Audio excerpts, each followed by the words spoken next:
한국은행이 그 주택시장에 대해서 되게 파격적인 주장을 계속하고 있습니다. 한국은행의 기준금리 인하가 실행이 될 경우에 서울의 집값이 다른 지역에 비해서 이제 2배 이상 상승률을 내보일 것이다. 사실상 금리 인하에 대한 이제 거부 의사를 표현한 건데요. 지금 이제 한국은 경제 상황이 매우 우려스럽습니다. 이스라엘이 지금 이제 중동 전쟁을 벌였고 고유가에 고물가에 이래저래 상황들이 꽤나 좋지 못합니다. 그런데도 여전히 이제 정부나 이제 관련 업계, 건설업계나 금융 쪽이나 유튜브 쪽이나 여러 이제 방면에서 부동산 관련해서 여전히 되게 괜찮은 것처럼 얘기하는데 실상은 좀 많이 다릅니다. 7만 5천 건 중에서 18,000건이 미등기일 정도로 지금 현재 부동산 관련해서 이제 시세 조작, 사실상 이제 사기죠, 사기 짓이 이제 계속 벌어지고 있습니다.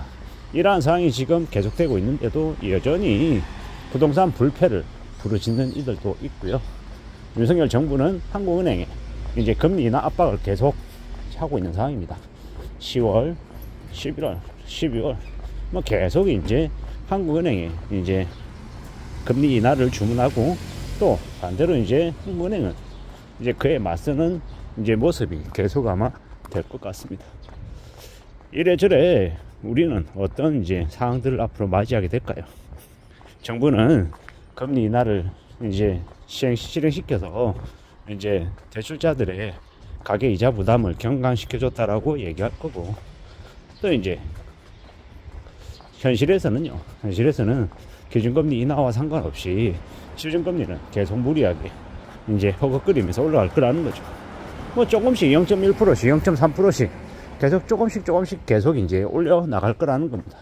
그렇게 하면 어느 시점이 되면 처음에 분명 대출 받을 때는 2%였는데 돌아보니까 6% 되어 있고 8% 되어 있는 겁니다. 2% 대출 받았던 사람이 6% 8%를 낸다라는 건 대출이자 부담을 3배 4배 낸다라는 겁니다. 많이 극악스러워진다라고 보면 맞죠. 괜히 조커가 탄생하는 게 아닙니다. 이래저래 시위하고 불지르고 이 아비규환 지옥이 현실에서 벌어진다라고 보면 맞겠다라는 겁니다. 무서운 시대에 우리는 살고 있습니다. 이웃나라 일본에 사는 사람들, 보통 서민들이 왜 그렇게 금소하게 근검절약하며 살겠습니까? 쓸 돈이 없었습니다. 그게 이제 앞으로 우리에게도 벌어진다라고 보면 맞습니다. 기준금리 인하해도 시중금리 폭등해서 이자 부담 때문에 원리금 상한 압박 때문에 허덕이며 사는 거죠. 그나마 한국은 일본에 비해서는 국민연금 납부율도 거의 반이고 전기세, 가스비, 수도세도 실제로 되게 낮은 편입니다. 일본이라고 하는 나라에서는 이제 우리나라처럼 그 핸드폰 충전을 회사에서 전기 콘센트에 꽂아서 하면 일본에서는 되게 뭡니까 그 사무실에 있는 그 비품들을 집에 몰래 가져간 것처럼 되게 파렴치한 사람으로 봅니다. 전기를 훔쳐간 전기도둑이라는 거죠. 근데 우리는 아직 그 정도는 아니잖아요. 왜겠습니까? 아직은 여유가 있으니까, 아직은 풍족하니까 그런 겁니다. 전기 관련해서 전기세가 이제 미친 듯이 올라가면 이제 한국도 일본처럼 그렇게 되겠죠. 차를 이용해도 차 관련해서 검사비도 엄청 세고 톨게이트 비용도 한국에 비해서 한 1,5배이고 이제 살인적인 이 물가 때문에 뭘 하지를 못하는 거예요. 근데 상대적으로 우리는 그에 비해서 좀 많이 덜하다라는 게 지금 현실인 거고, 이제 근데 이제 앞으로도 이제 그런 이제 일본 대비 상대적으로 이제 세금 부담이 덜한 것들을 이제 계속 이제 유지하기는 어려울 수 있다라고 보는 겁니다. 꽤 이제 안 좋은 뉴스죠. 암울한 이야기죠. 근데 이제 앞으로 두고 봐야 되는 겁니다. 지켜봐야 되는 겁니다. 얼마나 안 좋아질지, 얼마나 심각해질지를 말입니다.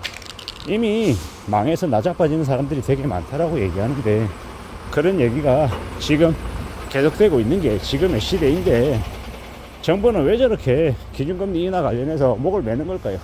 기준금리 인하한다 그래서 경제가 되게 많이 살아나고 아주 좋아지는 게 아닌데 마치 정부의 경제 실책을 한국은행 측에 다 떠넘기려고 하는 그런 속셈이 있는 게 아닌가, 뭐 이런 생각들도 드는 거죠.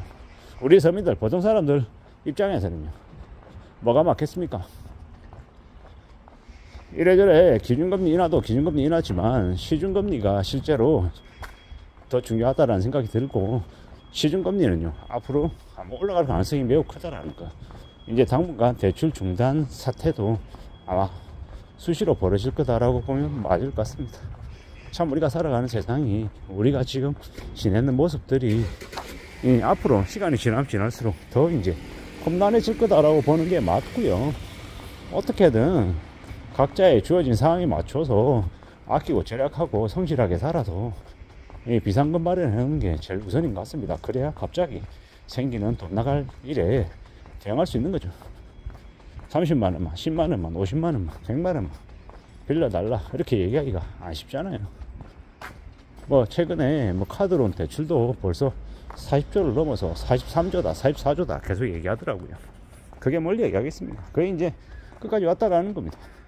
참 어처구니가 없죠. 어떻게 하다 보니 경제가 이렇게 됐나 라는 생각도 많이 들고요.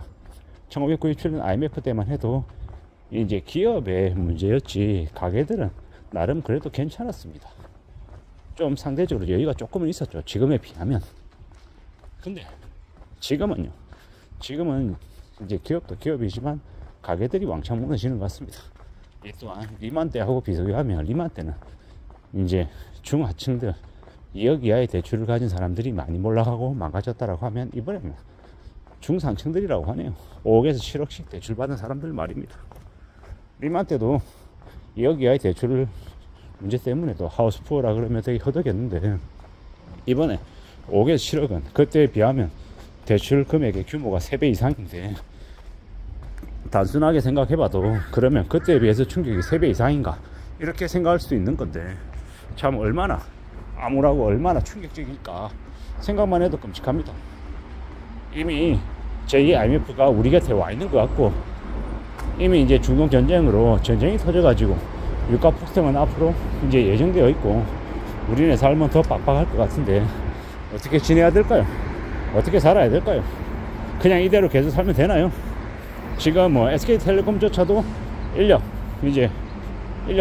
축소하겠다, 정리해고하겠다라고 얘기할 정도인데, 구조조정 하겠다라고 하는데 말도 한 게 아닌가 라는 생각이 드는 거죠. 삼성도 SK도 30%까지 인력 줄인다는 말이 나오는 게 참 얼마나 무서운 얘기인지 사람들이 못 느끼는 건가, 아니면 워낙 그런 일이 이제 익숙해서 그냥 무덤덤한 건가 잘 모르겠습니다. 참 이래저래 많은 우려, 많은 염려들이 드는 게 지금의 시대다라는 거. 그래서 우리는 좀 더 조심하며 살아야겠다, 좀 더 아끼고 검소하게 또 성실하게 살 각오를 해야 되겠다라는 말씀을 좀 드리고 싶었습니다. 그렇게 살자라고 제 자신에게 제일 먼저 이야기하려 합니다. 이상입니다.